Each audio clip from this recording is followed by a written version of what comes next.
ચલો ready start.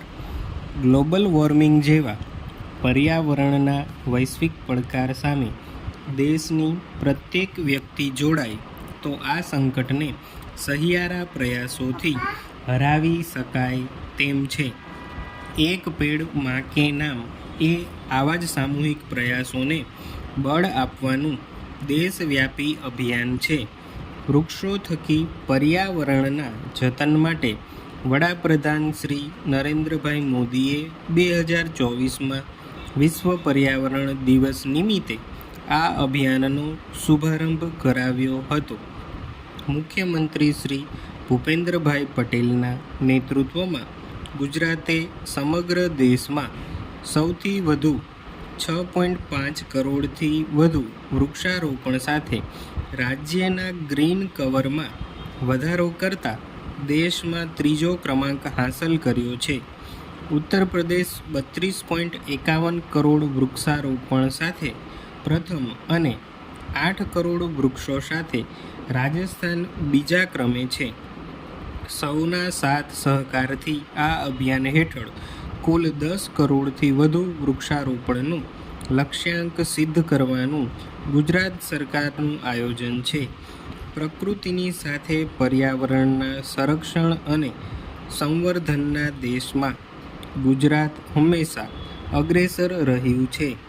રાજ્યમાં પ્રતિવર્ષ ચોમાસા દરમિયાન વન મહોત્સવનું આયોજન કરવામાં આવે છે.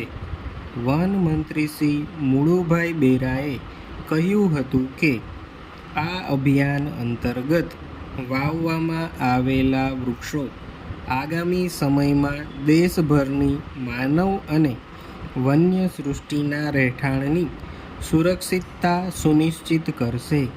આ અભિયાનમાં ભાગ લઈને દેશના 36 રાજ્યો અને કેન્દ્રશાસિત પ્રદેશોમાં કુલ મળીને 62 કરોડથી વધુ વૃક્ષોનું રોપણ કરીને વૈશ્વિક સ્તરે ભારતે નવો રેકોર્ડ સ્થાપ્યો છે.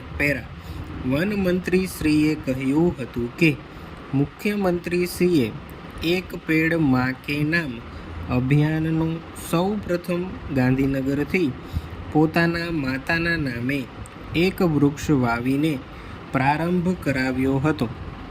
ત્યારબાદ મંત્રીમંડળના સભ્યશ્રીઓ, ધારાસભ્યશ્રીઓ, સાંસદ સભ્યશ્રીઓ, પદાધિકારીઓ, અધિકારીઓ, શૈક્ષણિક સ્વૈચ્છિક સંસ્થાઓ અને પર્યાવરણ પ્રેમી નાગરિકોએ પોતાની માતાની યાદમાં એક વૃક્ષ વાવીને તેને ઉછેરવાની કાળજી લીધી છે.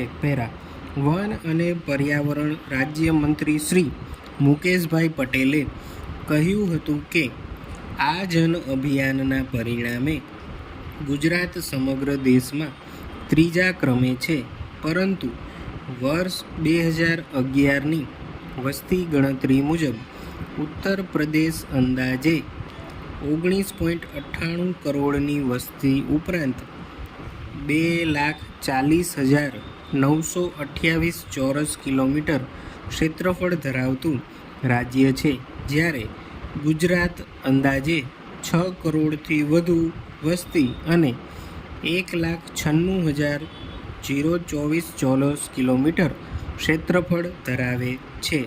સ્ટોપ.